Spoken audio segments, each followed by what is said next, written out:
looking at Windows 8.0 first, if you just start typing while you're on the desktop, the search bar pops up off on the right. And then you'll see that things that will try and find something related to that term. And there's a whole bunch of things that come up and everything. Some seem to be very related. Some, as you get further down in the list, don't mean much at all. They're somehow connected to the term.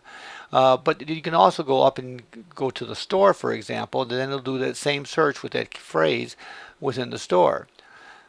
And you notice here in the old search that the store doesn't have any search bar or search entry point here as well. And that's one of the major differences we're going to look at when we look at Windows 8.1 search.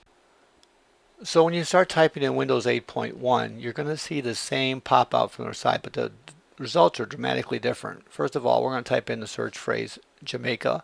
You're not going to see all those different sections down there. You're actually going to see results. And you're also going to have this drop down up top where you can qualify your search for images, for settings, for files, and things like that and everything. So you can do that. So what we get here is a list without that long list of irrelevant applications down here and everything. We get to see that you're going to get to where you want to do, and you're going to get some suggested searches that other people are doing and everything. But if we go ahead and change that to something more that we wanted to as far as our desktop, we change that to finance. You'll see it found the finance app. Okay, it still has a search terms for other things as well. So you'll see that's the finance app I have on my desktop. So it does all those things that you want to do as far as that goes. So if I start typing a different search for weather, now you'll see that it found the apps that I have installed here on my system. It also has some things about different articles and different things I have. Also the different search terms again. Again, I can qualify that by searching for something different as far as the images or videos and all that. Here's Skype. If I do Skype, I see I have two different Skype, actually two different SKY things, SkyDrive and Skype both. It tried to do the best it could. It has different search terms down there as well. Now to search for applications on your system, there's a little arrow down here in the lower left and it brings up a screen with everything you have installed, and you can do search here as well. If you just click over there and you start typing, again we'll use the SKY, there's Skype, there's SkyDrive, and there's also a SkyMaps free program I have installed. It lets you do that.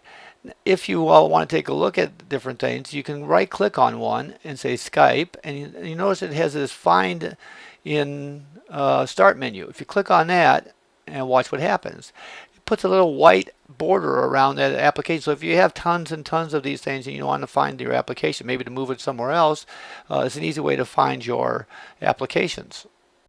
One more search thing I wanted to cover was that in the store, when you're searching for new stuff and everything, it used to be blank just like the desktop where you just start typing. Well, now if you click on the store, you'll see that it has a search entry text box in the top right hand corner. And right now it has finance for my last search. If I change this to Sky, there's all the different things there. If I click on one, it'll go to that one, or I can click on the search terms below. Another way that search has changed in Windows 8.1. So that's a quick overview of the search capabilities of Windows 8.1, including the store functionality as well. You'll find that it's probably a little bit faster, a little bit easier to use, a little more organized, and a good improvement to the operating system.